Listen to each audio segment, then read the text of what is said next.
people pleasing. It was the root of every behavior and expression of mine. And I really had to understand on a deeper level, not through more stories, but through feeling and recognizing how this was not serving me. And I feel like for, if not all women, we're deeply conditioned to be people pleasers naturally as the feminine body, and the ability to create life through our womb.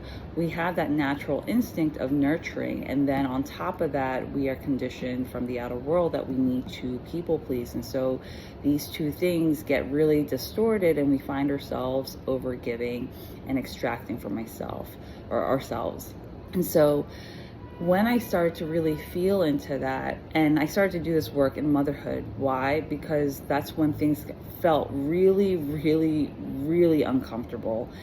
And motherhood is that initiation of refinement, and it's asking you to get clearer in who you are.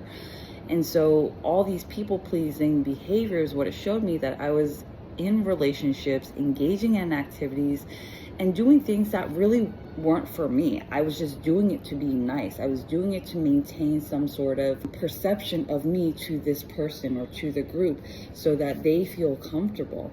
And, it's simply said, but there's so many nuances to this and how I expressed it. And it's wild how it becomes so addictive to do that, because there was a period where I became aware and I was trying to cut back on those behaviors.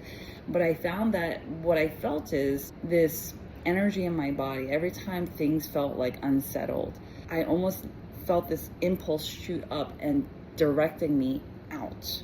It was this energy that wanted to go out.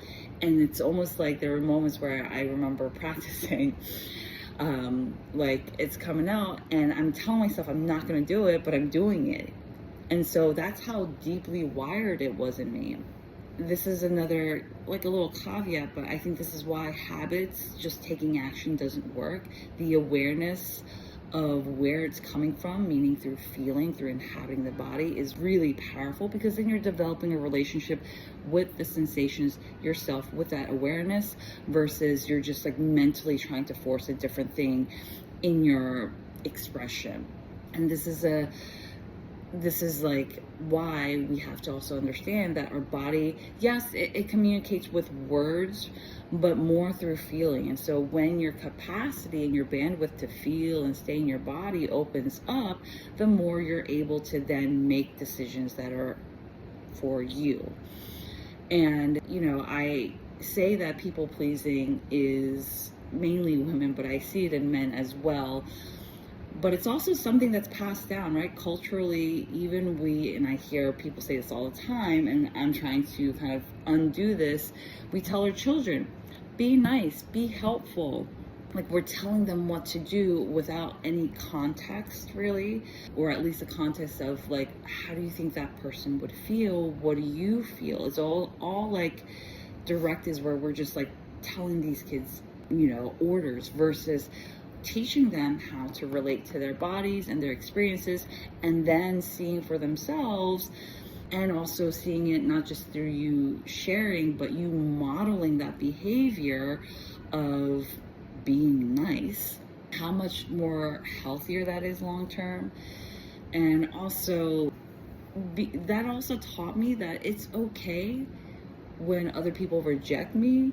It's okay when I get a no, or if I say a no, because I think so much of this people pleasing, it only reinforces this idea that everything has to be a yes. And if you don't get a yes, then there's something wrong with you.